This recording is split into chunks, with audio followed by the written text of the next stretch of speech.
Praise the Lord. தானியேல் அன்று 6ஆம் அதிகாரம் 28 சொல்லுகிறது, தரியுவின் ராஜ்யபார காலத்திலும் பெர்சியனாகிய கோரேசுடைய ராஜ்யபார காலத்திலும் தானியேலின் காரியம் ஜெயமா இருந்தது.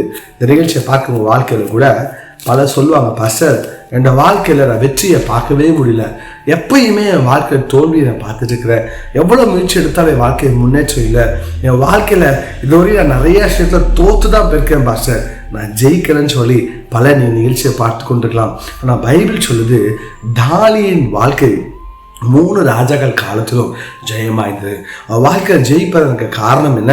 அந்த 6ஆம் 10 வாசிக்கிறோம். அவன் என்ன செய்வான்னு சொன்னா, டெய்லி மேலே போய் தன் மேல் வீட்டு அறையில் அவன் என்ன செய்ய 3 வேளை முழங்கால் பட்டு ஜெபம் பண்ணுவாங்க. இந்த நிகழ்ச்சியை பார்த்து உங்கள் வாழ்க்கையில் கூட உங்கள் வாழ்க்கை ஜெயமாக மாறணும், வாழ்க்கை வெற்றியாக மாறணும் அப்படின்னா நீ செய்ய விஷயம், டெய்லி காலையில் அதிகாலை இருந்துச்சு தேவ சமூகத்தில் முழங்கால் படிட்டு நீ ஜெபிக்கும் போது நிச்சயமாக சொல்ல முடியும், உன்னுடைய வாழ்க்கை முழுதுமாய் உன்னுடைய எதிர்காலம் முழுதுமாய் அது ஜெயமாக இருக்கும். நிச்சயமாக சொல்கிறேங்க, எப்பயுமே ஜெபிக்கிறவன் ஜெயிக்கிறவன். பல நேரம் பிசாசு நம்மளை ஜெபிக்க விட மாட்டான். ஏன் அப்படின்னா நம்ம ஜெபம் பண்ணிட்டோம் அப்படின்னா நம்ம ஜெயிச்சிரும். அது பிசாசு தெரிஞ்சு பிசாசு எப்பயுமே ஜெபிக்க விட மாட்டான். ஆனால் நான் ஒரு கதை சொல்ல விரும்புகிறேன், உங்கள் வாழ்க்கையில் நீ என்னைக்கெல்லாம் ஜெபிக்கிறீங்களோ அன்றைக்கி ஜெயத்தை பார்ப்பீங்க.